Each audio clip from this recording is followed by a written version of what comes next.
to ProlesPod.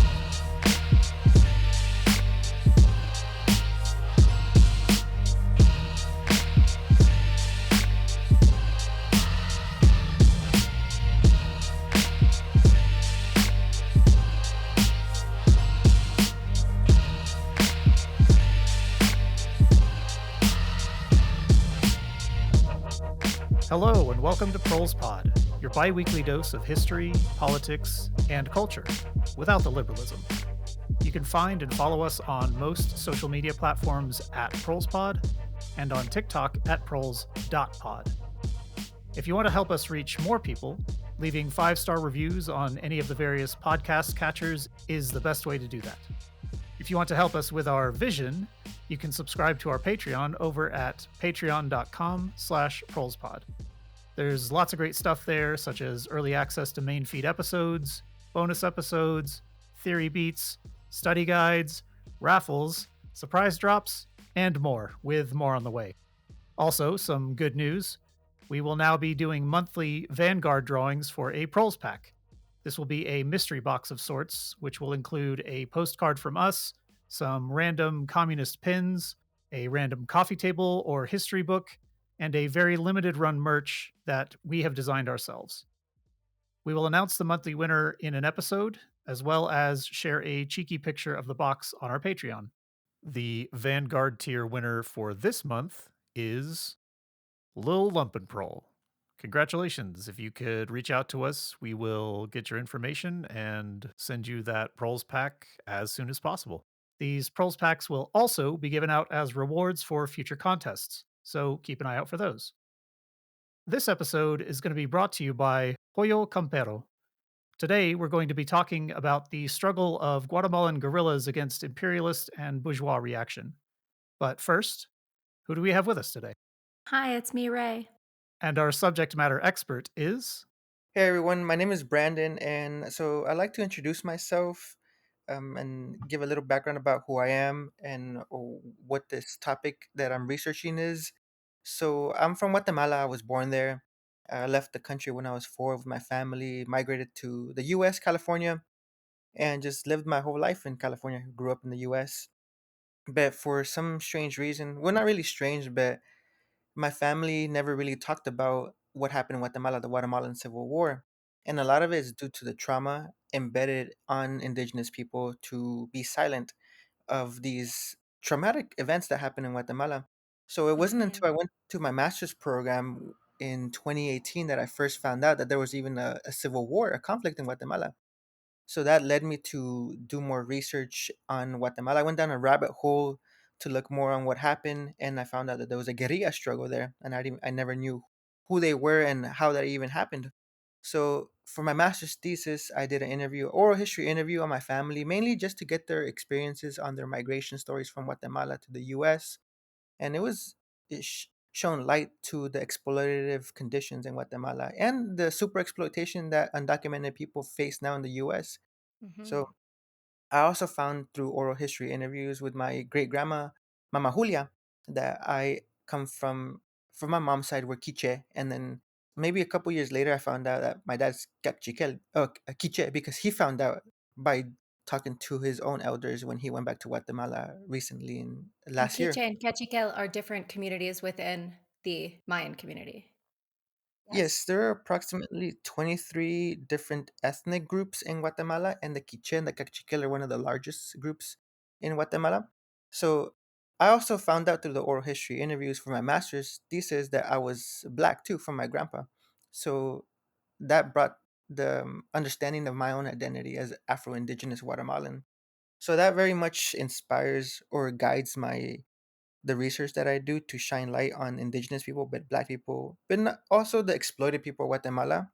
When I went into the PhD program, I knew I wanted to do Guatemala and I wanted to expand on the guerrilla struggle because everywhere I looked for books on the guerrilla struggle, there wasn't really any material or book that shone light to the whole framework of the guerrillas, how it was in the camps, what they were doing, their ideology, things like that. And the books that were written were from the 1970s and 80s, so it's a little outdated. And it's mainly due to the access to sources now that we have in Guatemala. So that's what pushed me to want to look into the guerrillas of Guatemala, not only for discovery of my own self and my own identity and my people's, but also to push back on some of the narratives that have been told on the historiography of Guatemala, especially with the indigenous component of the guerrilla struggle. Now, me as a PhD candidate, I've written this dissertation on the Guatemalan guerrillas to highlight indigenous participation, the participation of women, but also the rising of the subaltern, using some Gramsci terms, the subaltern and the periphery. I Hmm. shine light to these groups in Guatemala, and hopefully, I'll be defending my dissertation this summer, and I'll be having my PhD by August. So that's a little bit about my. Yes, Dr. B. Thank you. Excellent. No, that's amazing. Glad to hear this. It's going to be much more in depth. We did an episode on Guatemala back in 2019. It was episode 24, so like more than 50 episodes ago now. But it's very, very high level. Phil was mostly speaking from conversations that he had with his own family when he went to visit, and so it's very like high level. It ran from like 1920s to 1982, basically when his family left Guatemala. But that again, it's very, very high level. He moves at kind of a clip, and this section that we're going to be talking about today comprises, I think, only about 5 or 10 minutes of that episode. So it'll be really good to get some kind of expansion and detail on that from your research, Brandon. But Yeah, of course. in any case, yeah, I am your host, Jeremy. So, Brandon, where would you like to begin? Yeah, so a lot pushing, or not really pushing back, but highlighting the post 1954 events in Guatemala is where I'd like to begin. Mainly because there's been a lot of sources, a lot of books that highlight the 1954 coup of Guatemala, but there's not much written after. So I'd like to begin with the post Jacobo Arbenz overthrow by the U.S. CIA.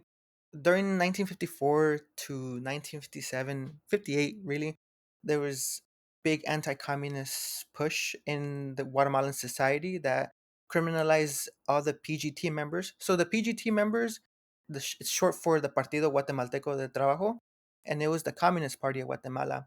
The reason why it's called the Workers' Party of Guatemala instead of the Communist Party of Guatemala is for legalization reasons in the late 1940s, Mm, when they changed it from the Communist Party of Guatemala to the PGT to avoid Hmm. that negative sentiment of communism among the people in Guatemala. So it was a strategic move by the PGT. So 1954 can be characterized as very anti-communist, very repressive, and Guatemala would be one of the first countries in Latin America that counterinsurgency tactics were tried but then also perfected. So in a way, Guatemala is a laboratory for the counterinsurgency that arose throughout the 1960s in Latin America. Hmm. A lot of the things that I look into is the political economy and its connection to the social processes of Guatemala. In Guatemala, after the coup of Arbenz, who he tried to break from the neo-colonial subjugation of U.S. imperialism, but it was reverted back during the period of 1954 post-coup. And even, I just want to point out for listeners who maybe some of you are familiar, but maybe I think some people don't know, he wasn't even particularly radical. Like mhm. he wasn't like a hardcore sort of like land back guy. The kinds of reforms that he was offering were like pretty modest, really. So even just these sort of like modest changes were an enormous threat to empire. And I just want to like put that there in case it's ringing any bells throughout time and space for anyone listening. Yeah, exactly. That goes to show that even though a government might not be explicitly socialist communist, that they're still attacked by U.S. imperialism because of them trying to achieve a sovereign state. During that 3 year period, they established a lot of economic enterprises in Guatemala, and one of them is CAIF. And CAIF is mainly is an organization that is created in Guatemala to then funnel all the private capital from the US into different sectors of Guatemala. The goal of the US government, the US state government at that time, was to try to find ways to increase the export of commodities. And one of those commodities was coffee, banana, but also look for other avenues of profit, especially with mining and oil explorations that would take steam in the 1970s. So that 3 year period, 1954 to 1957, was very repressive for Guatemalan society. And the PGT, a lot of its members fled to different parts of Latin America. Some went to Mexico, others went to Cuba, like the General Secretary of the PGT, Manuel Fortuny, who would play an interesting role in with the guerrilla struggle. With the people facing repression, it didn't mean that the PGT was just silent and not doing anything. They worked underground in underground networks, working clandestinely, passing leaflets, especially in one of the first May days after the coup. They passed pamphlets trying to show the people what the coup meant for Guatemalan society. So they were still working clandestinely, but it was a very much repressive society. So one of the events that really continued the repressiveness of Guatemalan society was the assassination of Castillo Armas. And I believe his assassination was, well, it was 1957, but it was mainly people automatically blamed the PGT or the communists. They said that they sent out a hit to kill Castillo Armas.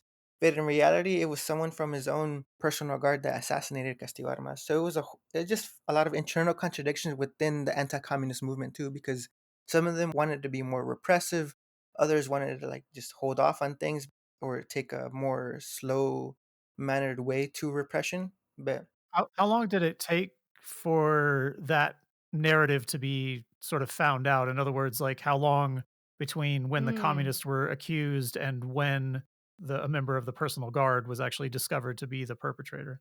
it was within a couple months, so it wasn't even a full Okay. year. In 1958, they already had signaled out who was the perpetrator who killed Castillo Armas. Hmm. This triggered elections where there were three candidates. There was the ruling party of Castillo Armas, and then there was the Partido Revolucionario. But the thing about Guatemala, and I guess in Latin America in general too, even though you might have the name Revolucionario in your political party, does not mean that you are a revolutionary party. Mhm. Right. Yeah, so the winner was ultimately Miguel Hidrogas Fuentes, and his party, the PRDN, which was an anti-communist party. It held very racist sentiments, especially towards the indigenous peoples, viewing them as inferior but wanting to civilize them through Christianity. So it was a right-wing anti-communist Christian party, which could be characterized of the Miguel Hidrogas administration, or yeah, administration. It would go more into a regime in 1963, but we'll get to that right shortly. During that time was the Cuban Revolution of 1959, and that sent reverberations throughout all of Latin America for different groups, different peoples to believe that a revolution was possible in their own countries. Mm. Mhm. So, with the fear of the Cuban Revolution spreading everywhere else, a lot of these governments reacted in different ways. And Miguel Hidrogas, in a letter that I found in the archives, he had mentioned that he was the one who sent a telegram to Eisenhower to begin plotting for the Bay of Pigs invasion in 1961. Oh. Mm. So it wasn't really that the U.S. government designated the Bay of Pigs as a invasion point, but it was mainly an idea brought by the Guatemalan president Hidrogas Fuentes. Incredible. There was three reasons for why he sent that letter to Eisenhower. One of them was to stop the hostilities between the U.S. and Guatemala because there were some contradictions with the U.S. government trying to control every aspect of Guatemalan society. But Guatemala was already a neo colony at that time. So the second reason was to have 25,000 tons of sugar exported annually to the US. So he wanted to increase that revenue of export to the US. And the third reason was to have the British talk to Guatemala about Belize because Belize at that point was still under colonial control of the British. So Miguel Hidrogas doesn't really say why they wanted Belize, but an educated guess would be to super exploit the population of Belize, especially with the majority of people in Belize being black and him holding racist sentiments already towards indigenous people. It could be insinuated that he wanted to exploit the black population in Belize to make up for the lost revenues that Guatemala had at that time because they were very much in debt. Even if they had sold all the sugar exports that they had, they still would be $6 million in debt. Mm. The economic conditions were getting worse and worse. So Miguel Hidrogas had sent that letter to Eisenhower, and there in Retauleo, where my family is from in Guatemala, that's where I found that out through some archival sources that the trainees, the people who would invade Cuba for the Bay of Pigs, some of them were trained in Retauleo in Mm. not a abandoned plantation. They had the U.S. government had bought the plantation to use as a training Oh ground my for God. these Cuban mercenaries. So it was weird to find out that these Cuban mercenaries were in Guatemala, where my family's from. So I was like, wow. So that just Not shocked the me. original Cop City. Jesus Christ. Yeah. Yeah, I mean, Guatemala was a testing ground, along with Iran for the sort of the next 25, 30 years of US foreign policy as it came to leftist governments in the imperial periphery. Mhm. I'm not surprised, but it is wild to hear. So this brings me to the military nationalist uprising on November 13th, 1960. This rebellion by military officers, it was 50 military officers under the operation name Conscripción de Niño Jesús, which I couldn't find My any sources. God. Well, it's not negative. This is a good rebellion, but I couldn't really find any sources to why they chose that name. But that's what the name they chose Not the to. Baby Jesus Rebellion. Yeah, it's the baby Jesus uprising. 50 military officers took control of the Cuartel General at one of the forts in Guatemala, and they ended up killing one of the commanders and the captain. So, a lot of the historiography shows that it was the Cuban Revolution that inspired these military nationalist officers to try to do a coup. But in reality, it's more nuanced than that. Yeah, the Cuban Revolution was in the background, but these military officers were mainly thinking in a nationalist sense. So they wanted to regain the sovereignty of Guatemala after these officers had found out that Cuban mercenaries were being trained in Guatemala. So they wanted foreign troops out of Guatemala. So it was mainly a nationalist in sentiment. But also, some of its members who took arms against the state during that military rebellion had been radicalized in the military themselves because, so for example, one of the big figures of the guerrilla struggle would be Luis Augusto Turcios Lima. So Turcios Lima saw a lot of racism that these indigenous people faced in the military. A lot of them were forced to join the military, and once there, they were treated very harshly, basically neglected in the military. So then that's where he started seeing that this whole system was rotten to its core. And other people like Marco Antonio Yon Sosa, who would play a big role too in the guerrilla struggle of the 1960s, he also saw how campesinos, peasants, indigenous peasants, but also Ladino peasants. So in Mexico, they use mestizo, but in Guatemala, we use the word Ladino. So I was gonna ask you to speak about this because we've talked about it both in the episodes for Mexico and Ecuador. This understanding of race and ethnicity and indigeneity and percentage of indigeneity and how it changes throughout the region. yeah, yeah. So Latinos are mainly people who have Spanish ancestry, maybe mixed with indigenous ancestry, but mainly more of the non-indigenous people of Guatemala. So these military officers on November 13th, 1960, took up arms against Hidrogas Fuentes, and for a couple of days they were able to push back on the assault by the military of Hidrogas Fuentes, but they were being bombed too by the Cuban mercenaries who were in Retauleo. They flew some of their bomber planes to the base of Zacapa, which is on the eastern coast of Guatemala, and they bombed the fort that was there, the base that was there. So that forced a lot of these military officers to flee. A lot of them surrendered, gave themselves up to the military government. But it was Yon Sosa and Turcios Lima, among others, who ended up going to Honduras and El Salvador. It wasn't successful, but that wasn't the end of things. After the failed rebellion, Turcios Lima, Yon Sosa, and others eventually ended up coming back into Guatemala. But before that, these military officers experienced a dialectical formation of consciousness when they were fleeing to El Salvador and Honduras. A lot of these campesinos provided them solidarity, giving them some food, but also showing them the path to take to avoid the military and other security agents. So they saw that the people were ready to take up arms. And when they were in the base of Zacapa, when they were being bombed, the people in that region asked for arms to take up arms with them. So the people were already exploited. They were very much radicalized by the material conditions, and seeing these military officers taking up arms, it showed them that armed struggle was possible, and they saw that action with the officers. And so with these interactions between both of these groups, it further radicalized them to show them that the campesinos would be one of the main bases of the guerrilla struggle in the 1960s. And you mentioned Cuba and sort of like the reactionaries being there, but I understand there's sort of a back and forth between the Cuban Revolution inspiring Guatemalan guerrillas? Do you know, like, what sort of a relationship did Che and Fidel have with Guatemala, or vice versa? I actually found some archival sources that showed that Fidel Castro and Che Guevara were already planning to try to set up one of their first guerrilla focos in Guatemala. They had talked to some PGT members, other radical Guatemalans who were exiled in Cuba, who provided them the whole political, economic, and social landscape of Guatemala. But due to some lack of archives, and I wasn't able to go to Cuba into their archives, so I wasn't able to look at why they cut that plan short.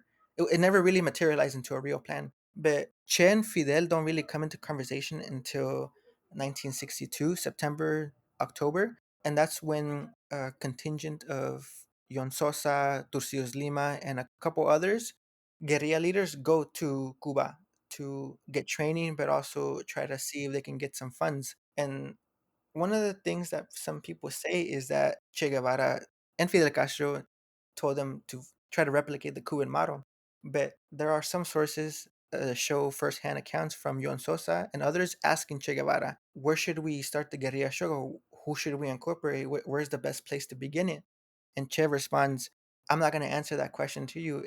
These questions should be known by you the most. Hmm. So he was trying to push them to think, do To think revolution. materially, to Yeah. Yeah. do real analysis of their original situation. I mean, I think I've read this too, right? Where there's this idea. I mean, they did the same thing with the Soviet Union, right? That the which was obviously like a much larger economy and was much more of a sort of a magnetic power in the world at that time, even in the early days of the USSR. But the idea that it's like, oh yeah, I don't know. I think it's just bad analysis that assumes all revolutionary and anti-capitalist and anti-imperialist struggles are themselves somehow imperialist and are Hmm. trying to like copy and paste what they're doing on the rest of the region, but any materialist knows that that is not true or possible. Right. Yeah. So before they even go to Cuba, it's their interactions with the PGT in late 1961, early 1962, when these military officers come back into Guatemala. So they meet with the extreme right and the extreme left, which would be the Communist Party of Guatemala.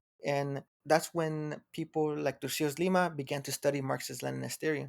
And one of the first meetings, a PGT contact had reached out to one of the military officers and told them, the PGT want to talk to you guys. Right this moment, I can take you to them if you accept. And in the room, it was Turcios Limas and others, and there was a long moment of silence. But then shortly after, Turcios Lima took out his pistol and loudly said, fuck it, let's go.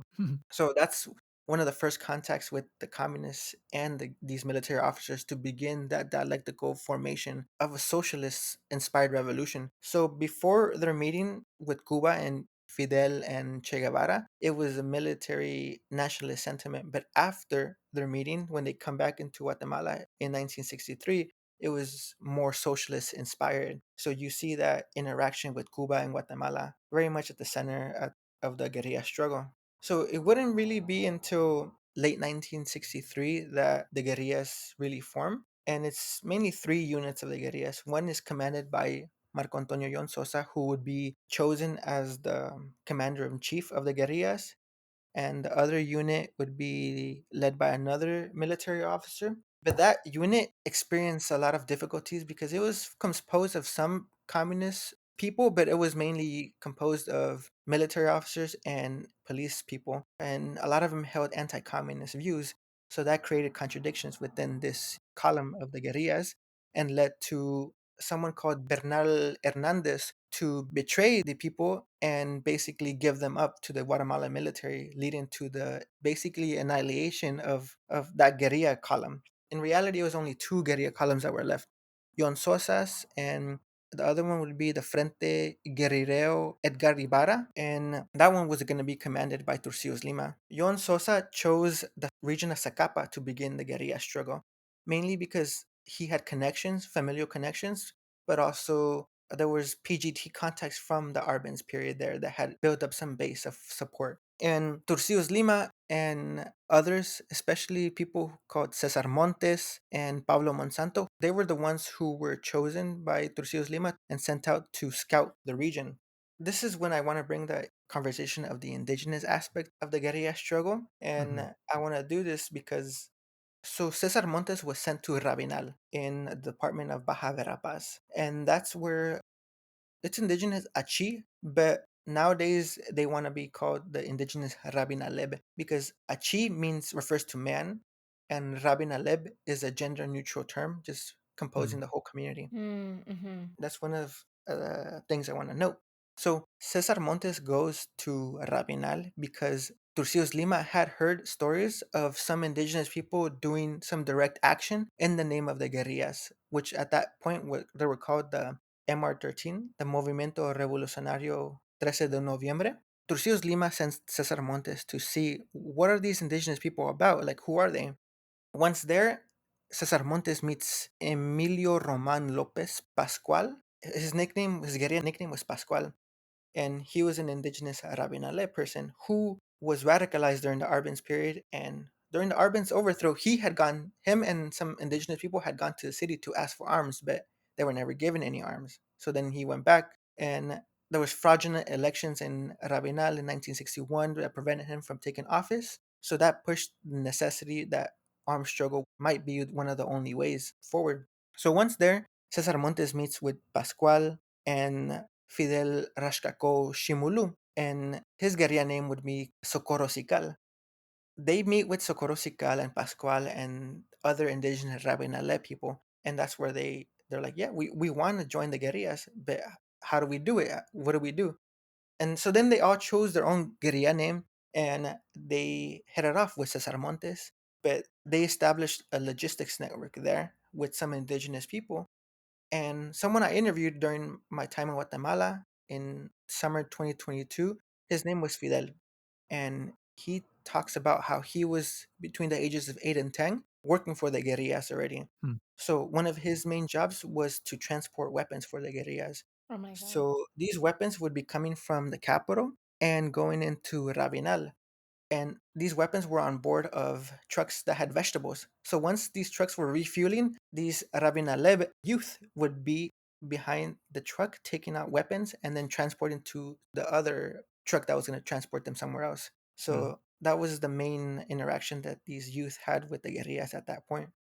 After that happens, the guerrillas finally settle for Sierra de las Minas, and they chose that region not because of any other reasons except for like that's where it was most secluded and that's where it was more cover for the guerrillas. So that's where they settle. So it's in November, December 1963 that Turcios Lima finally arrives with a group of others, mainly 15 or so people joining the guerrillas, and a lot of them are from Rabinal. So there they chose their name, the FGEI. And for the first year, almost first year and a half, they don't do anything but try to survive. Being out there in the jungles from reading these autobiographies and sources is just Right. like they had to walk for hours, sometimes Hmm. without food, sometimes without water, and the food that they had was usually tortillas with salt or some refried beans, but it was I don't sometimes I'm like, how did they even survive out there? Hmm. Extremely bleak too, right? And like I feel like you guys are not really listeners. You have to think about the climate of this region. It's hot, it's raining all the time. They're getting like malaria, parasites. Also, I can imagine, right? Like psychological, I mean, not just I can imagine, we can read it in these firsthand accounts, you know, but like the psychological turmoil, the trauma, the alienation from the rest of their families and not really knowing if like what they're doing is worth it. And it's not like I don't know. They can't get on TikTok. I just want to like highlight. It just seems like a really shit time, and you have shit food. Yes. Yeah. Yeah, yeah, really bad food. So the guerrilla pack that these people had in the Edgar Ibarra front was mainly a backpack, a weapon, a pistol, a belt with ammunition, and another small backpack with your hygienic things, a hammock, and a nylon sheet. Nylon. They would usually find trees and they would put the hammock there, but then they would put the nylon on top because living in these jungles, it rains all the time. The nylon protects you from getting wet. That was their guerrilla pack. And they would usually wake up at 8 in the morning, but that would usually change once they started doing more provocations against the military, switching the 8 a.m. waking up to 6 a.m. And it would be usually the person who's on guard at that moment to wake up everyone at 6 a.m. One of the things that they really emphasized, the guerrillas of Turcios Lima, was the guerrilla warfare manual of Che Guevara. So Mhm. they've emphasized constant mobility and constant distrust of not only the different topographic aspects of things, but also interactions with other people. So they will always be like, I might trust you, but let me see how this interaction goes to see if I fully trust you, or what you're about. So that's one of the things that they really emphasize that they got from Che Guevara's Guerrilla Handbook. So it wasn't until 1964 that they had their first military action. But before I go into that, I want to talk about the internal contradictions with the Turcios Lima front and the Yon Sosa front. Sure. The PGT is not really for armed struggle. They still believe in the route to power through the political realm, especially through elections. They want Juan Jose Arevalo to come back and run for the presidency in 1963. He comes to Guatemala, but the military is fearful of what that might mean for Guatemala going forward. So they do a coup on Hidrogas Fuentes. And in place, they put Peralta Azurdia, and he militarizes the whole government of Guatemala. So every single branch of the Guatemalan government is controlled by the military. So 1963 is the beginning of the militarization era of Guatemala. Because the PGT is like, they're very, the PGT, I have my criticisms with them, but I also understand that they were up against it. But they were hesitant on providing arms, providing material support to these guerrilleros. And in came the PORT, who had split off from another party in Mexico, but they were Trotskyites. Uh Yeah, so the Trotskyites, Everybody playing by the old rules of proles take a shot. oh. they may have started with some genuine intentions of helping the Yon Sosa front, but Mm. eventually they began pushing the formula of permanent revolution on Yon Sosa. And Mm, because Yon Sosa is not, he studies mainly Mao. So Yon Sosa's guerrilla front, the Alejandro de Leon guerrilla front, is mainly Maoist inspired because Yon Sosa has also Chinese ancestry. mm. He's half Chinese with other ethnicities. So he's inspired by Mao, but because he's not very much grounded in Marxist Leninist theory, he is confused by these Trotsky elements. And I kind of get it, right? Here I am, always the Trotsky apologist. No, but like when you look at the makeup of Guatemala during this period and the way that they're trying to relate to the campesinos, there's certain elements of Mao's theory, revolutionary theory, and the way that Mao was able to reach and work with the peasants that like can feel really attractive. And I do think that there is like a way to read Mao and to highlight this part and to like skip the fact that Mao himself was a Marx-Leninist, right? And not Mhm. to see the need to like go back and really ground into understanding Maoism as an extension of Marx-Leninism, not as some kind of separate emergent phenomenon. But I mean, like, it makes sense from a, a tactics perspective to study Mao because of how the Chinese communists dealt with the civil war in China and how they dealt with the Japanese occupation of China. They used guerrilla tactics. They had the long march and all of these things that would have been relevant to this type of struggle. So sure. Yeah, but you're right. Yeah, not going back to look at the theory side of things. Right. Okay. So you're in the fucking jungle. You maybe have malaria. It's very humid and you're malnourished. If that's how you accidentally fall into Trotskyism, like, I get it. Yeah, yeah. Yeah, but then also like the PGT was not providing any Yeah. guidance at all because they were still very much, yeah. Yeah, I read that in that autobiography of a gorilla, I think it was called. Mhm. He mentions the fact that the PGT just sort of like like stepped back and kind of like wrung their hands like, I don't know what we can do here. Yeah. Yeah. So if you're caught between a rock and a hard place, and the rock is malaria, and the hard place is like Latino Bernie Sanders, it What could are have you gonna happened do? to any of us. I guess before we continue that discussion, kind of stepping back to you mentioned the Mayan, the indigenous guerrillas who joined up. Did they form their own sort of like Marxist identity? Did they have like just anti-imperialist tendencies? What was their political situation, I guess? These indigenous people knew they were exploited because they were indigenous, Hmm. but they didn't understand the class structures that were helping the exploitation of the indigenous people. Hmm. they were already radicalized by their own material conditions, but when they Sure. joined the guerrillas and being educated on Marxist literature, they became to name who their oppressors were, the capitalists, the rich. And that vocabulary started being formed among these indigenous people. You can see hints of a Mayan Marxism, but it isn't really until the 1970s that a Mayan Marxism really emerges. So Oh, we, okay. we can expand more on that, but When you get to that point, yeah, sure. That's yeah, fine. but some historians have said that the guerrillas in general aim to wipe out the indigenous traditional beliefs of these people. But with my own interviews and also looking at the autobiography of Turcios Lima, he had went on record various times saying that the guerrillas, the revolution, does not attack these traditions. These Mhm. indigenous people were actually allowed to perform their traditional cultural practices in the guerrilla camps. And we hear this, by the way, every time that there's some kind of workers or proletarian Yeah, revolution anywhere, right? We hear it in the USSR, we hear it in Mao's China, and we hear it in the China of today. yeah. Same arguments. So our cosmovision is very much tied to what we call Mother Earth, and we view our relationship dialectically with the Mother Earth. So it's a relationship that's continuously cyclical with the environment, and that helped indigenous people understand historical materialism better because they saw their own tradition in Marxism. They're like, wow, they view Mhm. it as interdependent, always moving forward, always in a cyclical fashion. So that helped indigenous people not really accept, but view Marxism, Leninism as expression of their own beliefs too. As compatible, at least, yeah. Yeah. Okay, so going back to the Trotskytes, We they tried to get away from it. I have to highlight this because But they this can't. They just won't leave us alone.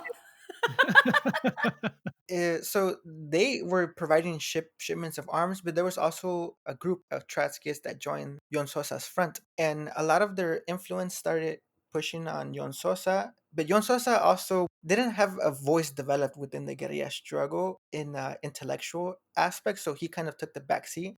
And one of the first signs of the Trotsky influence came in the first declaration from La Sierra de las Minas. And that basically tried to push the guerrilla struggle to more of an urban sense. But it Mhm. was, I would say, it wasn't right to do this by these Trotskyists because they had just came from Mexico into Guatemala. So they didn't really understand the landscape of Guatemala and they were trying to push more of an urban insurrection in line with their own permanent revolution things instead of the guerrilla struggle being in the rural countryside. This brought contradictions with not only the PGT, but with Turcios Lima, who's, I would say, a devout Marxist Leninist at that time Mm. by 1964. Turcios Lima and Yon Sosa meet in October 1964, and that leads to one of the first breaks in the guerrilla struggle. The guerrilla struggle of the 1960s can be characterized as three periods. The first FAR, that's formed in 1962. So the FAR is the Fuerzas Armadas Rebeldes, composed of all the three guerrilla columns that I had previously mentioned. And then the second FAR, which is formed in 1965 after the split with John Sosa's guerrilla group because of the Trotsky influence. And then the third FAR that was formed in 1967, 68. But it was the second FAR that was more dangerous to the government of Guatemala, especially with Turcios Lima. So in 1964, it came to light that these Trotskyists had been stealing funds from the guerrilla struggle, from Yon Sosa's guerrilla. Well, you can't make these newspapers for free. You got to fund them Yeah, somehow. exactly. They had stolen approximately close to $150,000 that were Jesus. supposed to use for the guerrillas of Guatemala, for Yon Sosa's group. In like 1960s money. Jesus fucking Yeah. Christ. And that was funneled into their Fourth International. Cool, very cool. Yeah. So you guys never feel bad subscribing to our Patreon by going to patreon.com/ProlesPod, knowing full well we will not be funding any global Trotskyist movements. There you go. So another of the, I guess, shitty things that these Trats did was the crime of 4th Street. The MR13, Yon Sosa's group, had organized some guerrilla classes in the capital. The Trotskyists sent Augusto Lorca, who was one of the leaders in the guerrilla struggle, but who was also antagonistic towards the Trotskyists. They sent him and a group of campesinos to a house that had been quemada or burnt. The Trotskytes had been warned by Turcios Lima that this house was already under surveillance by the state. The Trotskytes ignored that and still sent Augusto Lorca and campesinos to this house where they were all captured and killed. Mm. So it was in a way the Trotskytes trying to get rid of Augusto Lorca. Hmm. And in the crossfires, it was the campesinos who also were victims of these things. So you're saying that the Trotskyists sided with reactionaries against leftists I who can't had believe criticisms of them? it. I cannot believe it. Yeah. When has that ever happened in history? I can't think of any examples. There was a revolutionary tribunal composed of Yon Sosa and other members of the Guerrilla, and it was ultimately decided that they would be expelled instead of being meeting the death penalty. But Che Guevara or Fidel Castro, they would have for sure had the firing squad. Turcios Lima, in matter of fact. Mm. So that brings the split of the first FAR in 1964-65, leading to Turcios Lima being named as the commander-in-chief instead of Yon Sosa. So Yon Sosa's Alejandro de Leon front kind of loses steam, mainly because they were focusing more on political education than military operations in Zacapa. So this is when Turcios Lima really takes charge of the guerrilla struggle. So one of the most important actions by the Edgar Ibarra front came in the attack of Sunsapute in 1966. Before that attack, for maybe a year, the Edgar Ibarra front of Turcios Lima had been doing armed propaganda. Armed propaganda consisted of taking over these villages and then gathering everyone at the center of the village or the town and talking to the people saying who we are, what we want, and why we're fighting. And one of the first armed propaganda actions by the Edgar Ibarra front, indigenous people for the first time heard the revolutionary message in their own language in Quechua. And that inspired indigenous people to be like, wow, people who look like us, who talk like us, are taking up arms. Mm. Let's see if we can be part of it. They created a clandestine committee of the military liaison, the liaison with civilians, and I believe the liaison with logistics. And they would all be giving information of various sorts to the guerrillas, but that's how clandestine committees were formed through armed propaganda. 1966 attack in mid 1966 by the Turcios Lima front, they were able to capture almost 20 arms, and they took out the whole military envoy it was, I think, three or four military trucks, big military Mm. trucks that had people in it, and they were mainly wiped out without the guerrillas losing one person. Damn. So on top of the people who helped the guerrillas, there was also in the guerrillas of Edgar Ibarra, they were called milicianos. So in other words, militiamen. But milicianos had a dual character. They were indigenous campesinos who were trained 10, 15 days in the camps of the guerrillas in the 1960s, and then they went back to their village and continued farming or continued doing their own work. Mm. So they were able to participate in guerrilla actions while also being able to continue working on their own farm. Hmm. These milicianos joined part of this attack in mid 1966. But then I would say the whole movement really suffered. On the 2nd of October 1966, Turcios Lima was headed to the capital to talk to other high ranking PGT officials, but also other people in the guerrilla struggle. And he died on in the morning of October 2nd, 1966, Mm. in a car accident. They say it was an accident, but people close to the guerrillas say that an infiltrator had rigged the car that Turcios Lima was going to take. Mm. So that led to the commander in chief, basically their own Fidel, being killed. Then Cesar Montes is chosen as the commander in chief, but he has no idea of what to do, how to go about things, because he was basically Turcios Lima's protege, but not really. He was hesitant on what path to take. That moment Turcios Lima is killed by the state, that's when repression takes over in Guatemala in the 1960s. And from 1967 onwards until 1972, the guerrillas of Guatemala are almost completely destroyed. Mm. But a lot of them regroup in Mexico and Cuba. But the 1960s period, the guerrilla struggle really suffers after the death of Turcios Lima. So In 1967-68, with Cesar Montes as the commander-in-chief, there's another person named Camilo Sanchez, and he is also trying to be the commander-in-chief. But there was one night he got drunk, so he wasn't aware of his surroundings, so he lacked security protocol, which Sure. led him to be identified by the military police, and that's when he's captured and disappeared. At this moment, there is no commander in chief in Guatemala. Cesar Montes is named it, but he is in the OLAS conference in Cuba, but then he also goes to Vietnam and the DPRK to get some training on the Asian experience. Sure. That basically brings a wrap to the 1960s guerrilla period. Yes, the Turcios Lima assassination had a big impact, but also the internal contradictions with the Trotskyites, the PGT's lack of political and military guidance, it really all came to the head in 1966. And then I guess, like, in the 1970s, can you explain the birth of the EGP and ORPA? Like, who were they? What was their ideology? What did they want? Yeah, so the FAR, the Fuerzas Armadas Rebeldes, but then the EGP, the Ejército Guerrillero de los Pobres, and ORPA, the Organización Rebelde del Pueblo en Armas. The FAR and EGP can be characterized as Marxist-Leninist, but Hmm. ORPA is a fusing of indigenous aspects, nationalist aspects, and Mayan aspects. So they don't call themselves a Marxist-Leninist group, but you could say that they are, but they don't really like to call themselves that. Sure. The 1970s EGP is Marxist Leninist, and the group is composed of.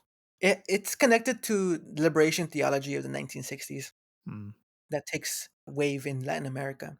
In the 1960s, there was the Marino priests. The Marino priests were a group of nuns and other priests who came to Guatemala in 1953, mainly to educate the rich people in Guatemala, the rich girls, the rich boys who had that social standard above indigenous people there. But in 1962, a priest from Venezuela comes to Guatemala and gives a talk about liberation theology and how Marxism is used by liberation theologists to analyze the exploitative nature of capitalism. So this, in a way, inspires these Maryknoll priests to push for educating the indigenous people in areas like Huehuetenango, which is in the western part of Guatemala. Something to I want to shed light to is an organization called El Crater. El Crater is composed of Maryknoll nuns, but also of students who were well off, were wealthy, but they were radicalized through their own interactions with indigenous people. When they were sent out to missions to help on literacy campaigns to educate indigenous people, they realized like we can help them as much as we can, but without a complete revamping of the economic structure, there's little that we can do. Hmm. In El Crater, which was formed in 1966, that's where these people like Yolanda Colom, who would be the lead educator for the EGP, people like Mario Payeras, who was everything written by the PGT up until maybe 1978. Everything is written by Mario Payeras with consultation of the EGP, but it was mainly his ideas. He was the main ideologue of the EGP.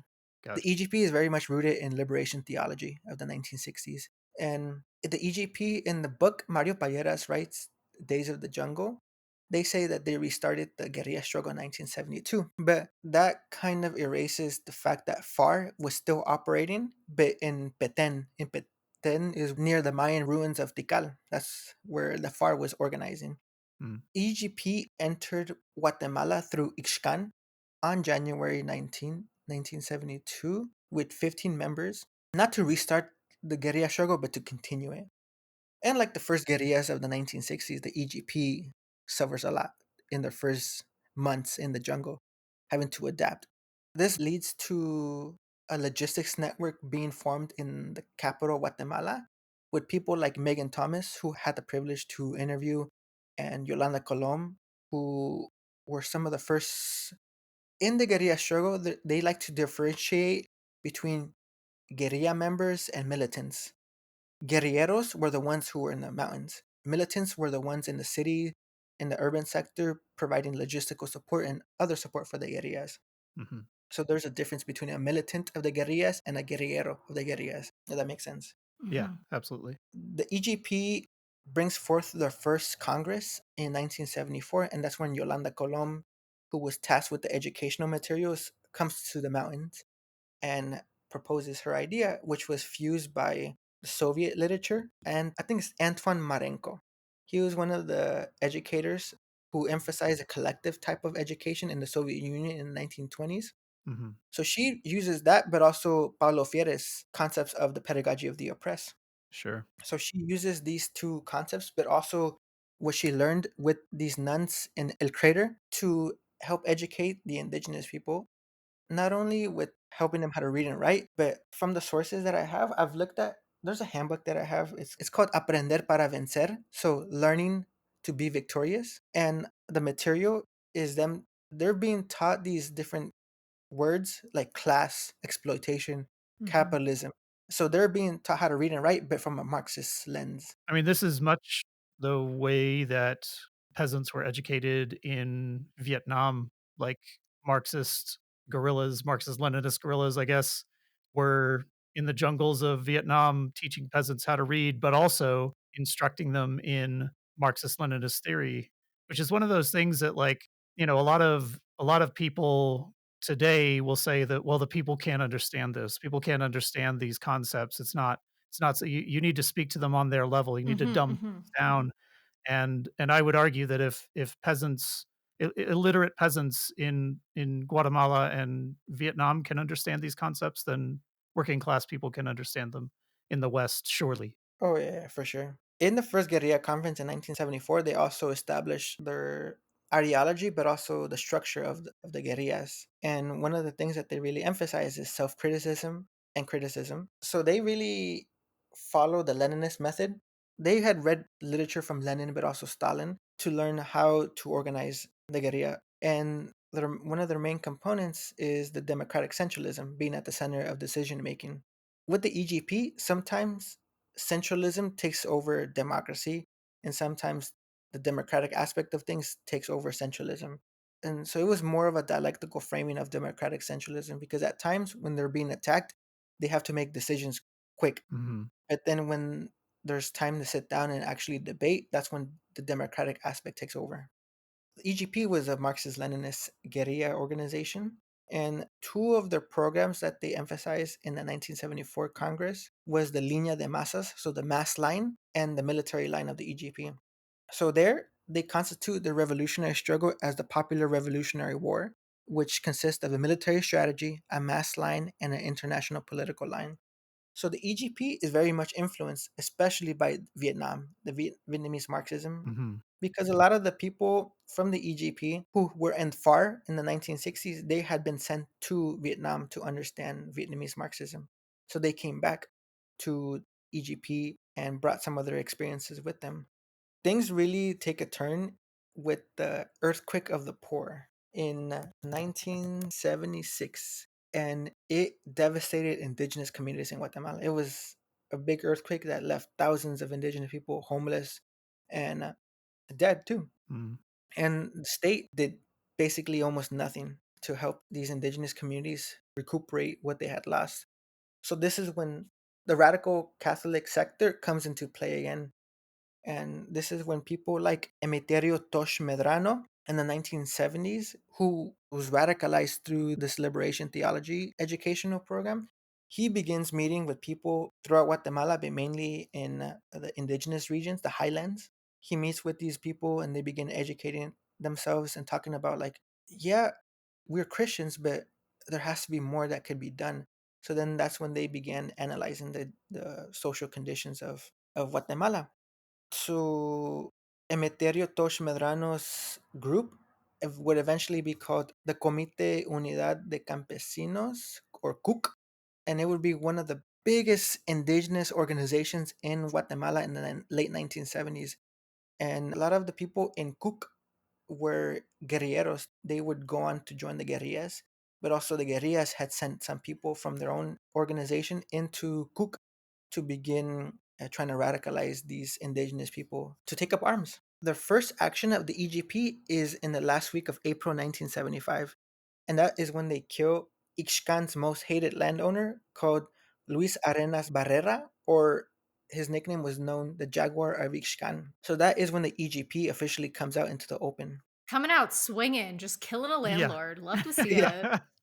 Make an Excellent. So entrance, guys. yeah, so they knew when payday was happening for these indigenous campesinos.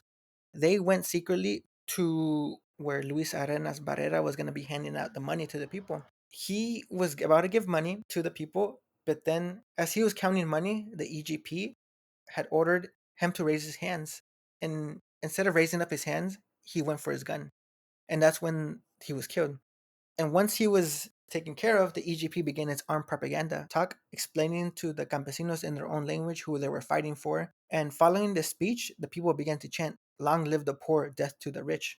Hmm. So you see how, despite these indigenous people not being Marxist, they were very much radicalized by their own material conditions. Yeah. 100%. In the EGP, the women's participation really took off, but it was rooted in the 1960s period with the Turcios Lima Front, who incorporated the first guerrilla woman. Her name was Rosa Maria, and this brought forth contradictions of machismo within the guerrilla struggle too.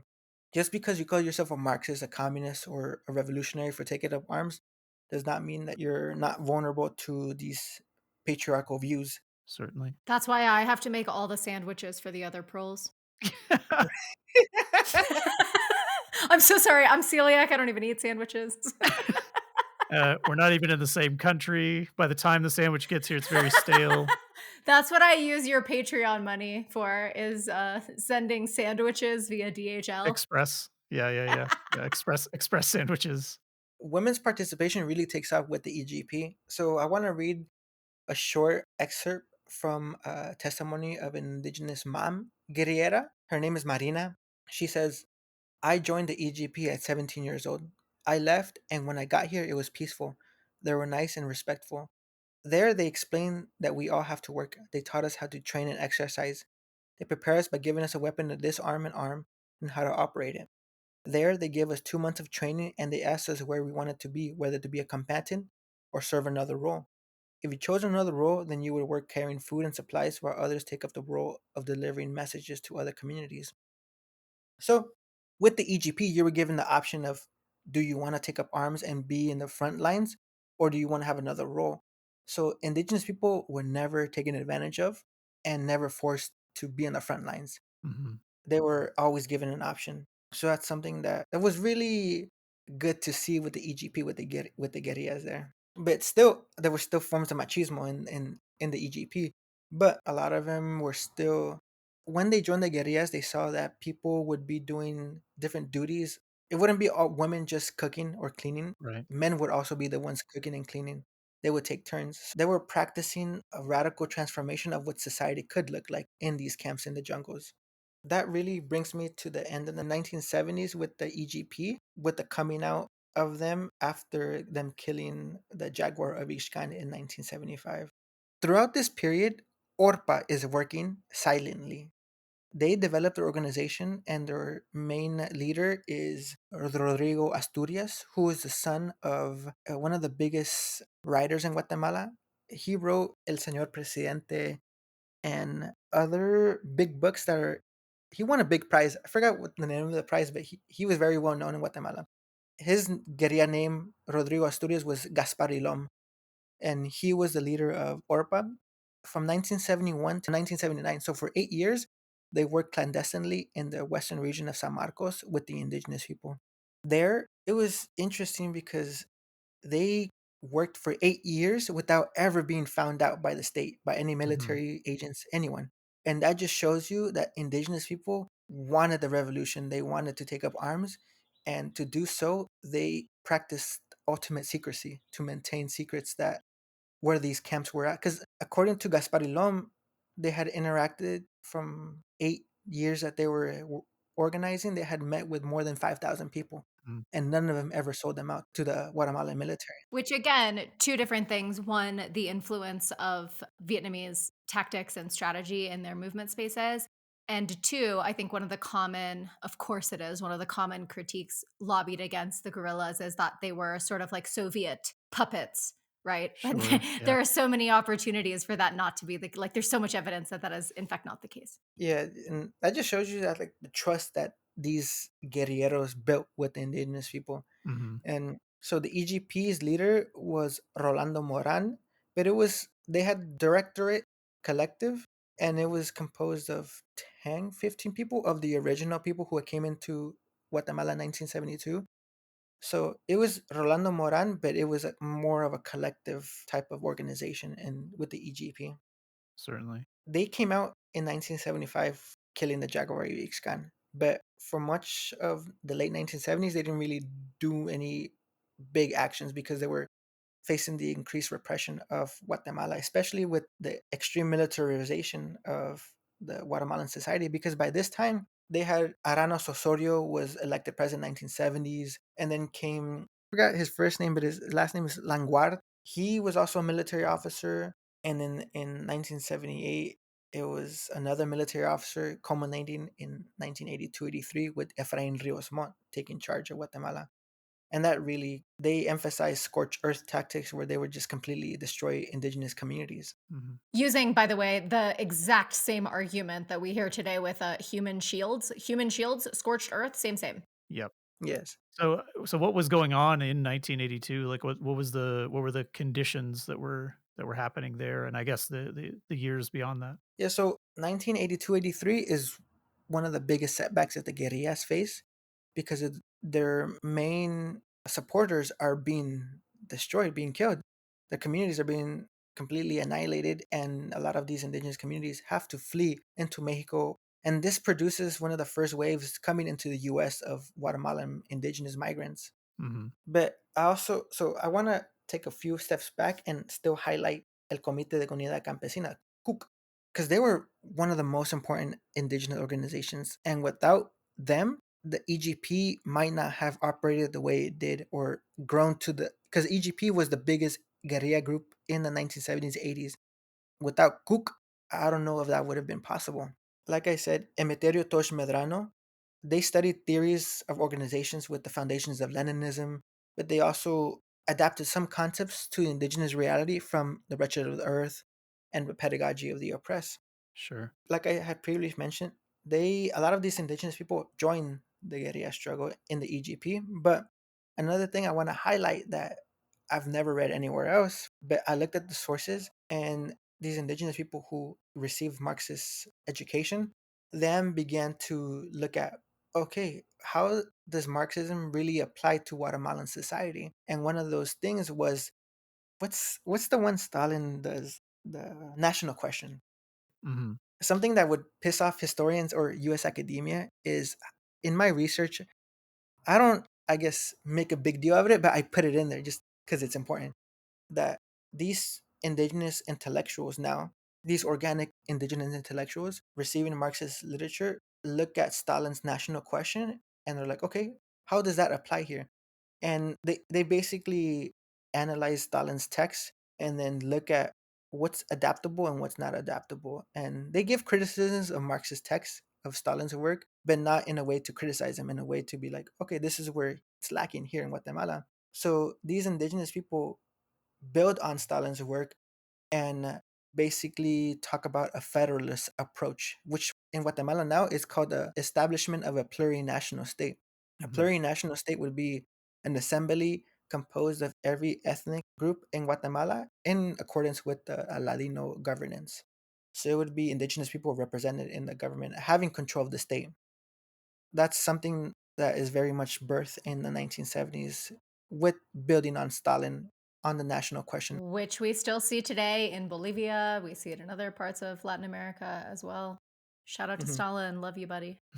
Yeah, so a lot of people want to hide that or criticize or just never talk about it, but it's important because these indigenous Mayans interacting with Marxism, showing Hmm. how Marxism is not a dogma, but a form of analysis that could be applied to any situation. Yeah. So, Absolutely. No, what are you talking about? I thought that Marxism was just like a weird white people thing that only happened in Europe. Yeah. um, so 1982, the guerrillas formed their first unity with the FAR, EGP, ORPA, and the PGT. But this had been in the making for years. In 1979, in December, Pablo Monsanto, who's the leader of FAR, Rolando Moran, the leader of EGP, and Gaspar Ilom, the leader of ORPA, are all in Cuba at this time, at the end of 1979. Fidel Castro brought them all together because he also saw the disunity of the guerrillas. The EGP, FAR, and ORPA, during the 1970s, they were all operating without any unity. Hmm. So he brought them together in December. And during that dinner, it was December 31st, so the last day of the year. During the dinner, Fidel Castro sat in the middle with the commanders of the guerrillas in Guatemala and emphasized unity and how important these experiences and lessons from Che Guevara too were important for the development of the guerrilla struggle in Guatemala. There, the first talks of unity among all the guerrilla groups first starts formulating. I wouldn't say Fidel Castro was the main orchestrator, but he did bring these people together to try to talk and try to bring unity with the guerrilla He struggle. facilitated it. Yeah. Like he Yeah, didn't yeah, make it exactly. happen, but he allowed it to happen. Yeah. One of the things I I wanted to mention was that in the group with all these Guatemalan revolutionaries and Cuban revolutionaries, Fidel Castro walked in and he was like, "Do you smell that?" And then some people were like, "What do you smell?" And Fidel Castro was like, "It smells like revolution in here." Fidel Castro was very much just still wanting to bring revolution in Latin America, mainly Hmm. to also help the Cuban Revolution survive the onslaught of U.S. sanctions and U.S. Sure. attacks. On October 20th, 1980, the first. So people show that the unity was 1982, but in 1980, the first declaration between EGP, FAR, PGT, and ORPA was proclaimed. This unity was not in 1982, but in 1980. But one of the biggest mistakes that happened in that meeting, all the organizations gave each other their information of how their organization was structured, the ideology, how many Hmm. people were at, where their logistical networks were located. One person from the EGP had recorded the whole information, Hmm. mainly to give to its members in the jungles. He was caught by the military, and one of the worst security errors happened because he had all the information that was recorded, who attended it, everything. So then it revealed to the state their military strategy, their Right. international support with the governments of Nicaragua, because at this point the Sandinista revolution was Right. successful. And that led to the Guatemalan state destroying all of their logistics networks, not all, but the majority of them. And there was a big weapons shipment coming into Guatemala.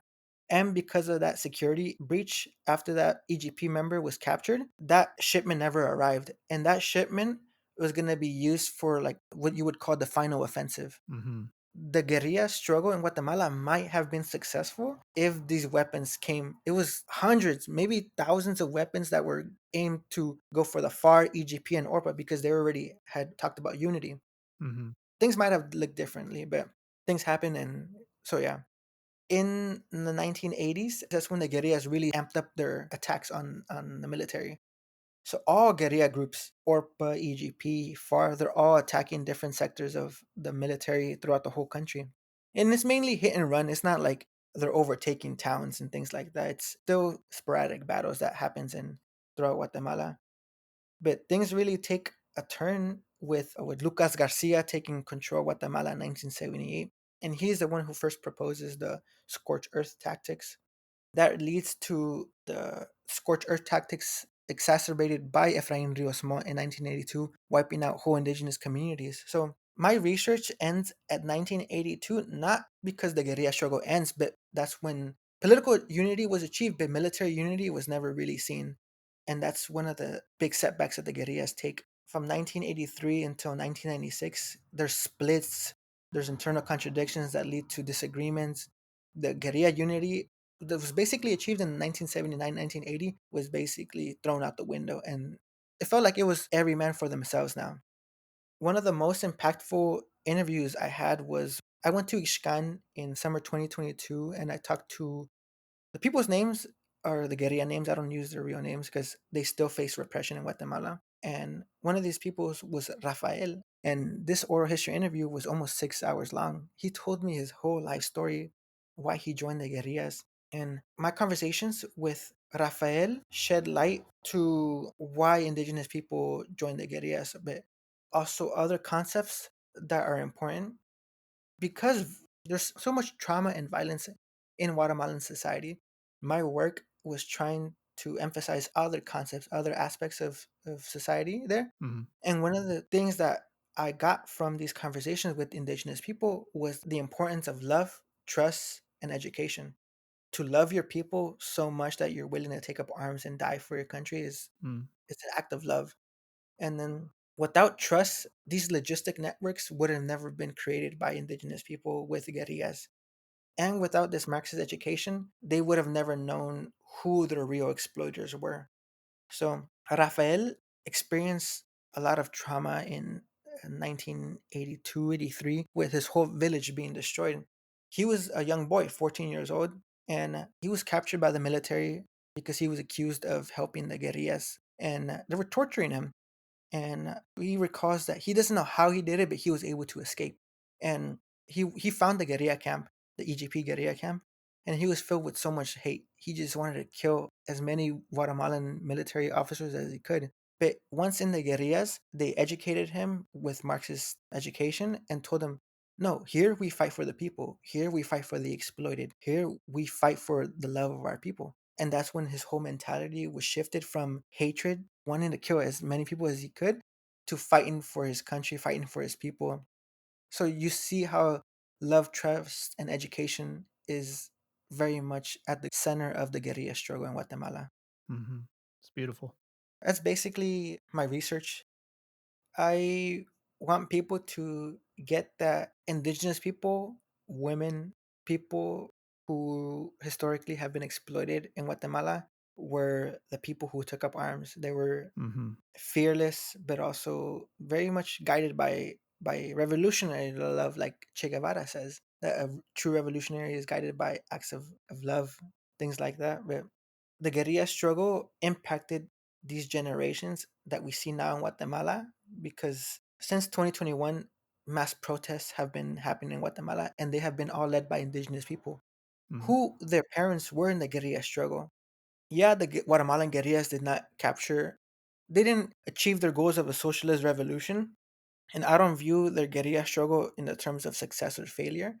I view it as how has these revolutionary concepts, how do they show themselves in the 21st century? Mm-hmm. And we could see that with indigenous people taking the helm of leadership in these mass protests. So, And this is also sort of what Rosa Luxemburg is speaking about at length, where she's just sort of like, it's not really about like you just keep trying. Like the whole fucking point is Yeah. that you don't just like try once and then it's like, well, fucked around, found out, it's over. It's like you try again, and that is like part of revolutionary praxis. Which mhm, is what happened in 1968 in France is they tried and they failed, and all of these formerly Marxist academics gave up.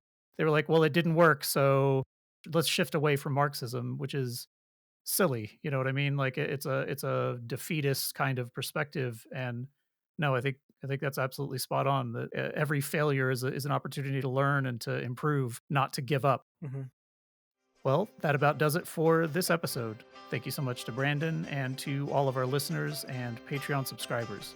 The newest ones are Comrade Sleepy Bro, Supa Poopa, Jeffla, Zachary M, Thackeray, Jacob G, Steve and Leda S, Steve S, LeCompte Rouge, Brandon S, and Not Enough Mana. And a very special shout out to our Vanguard patrons, Snufkin, Audigem, The Leninist Lawyer, B, Lil Lumpenprol, The Winking Cossack, Talking Socks, and Comrade Chihuahua. Once again, if you'd like to subscribe, you can do so at patreon.com/ProlesPod for free. If you have questions, comments, or episode ideas, please email us at ProlesPod@outlook.com. Please follow, review, like, all that algorithm stuff, and we'll see you in 2 weeks. May the Spectre haunt your streets, and solidarity forever.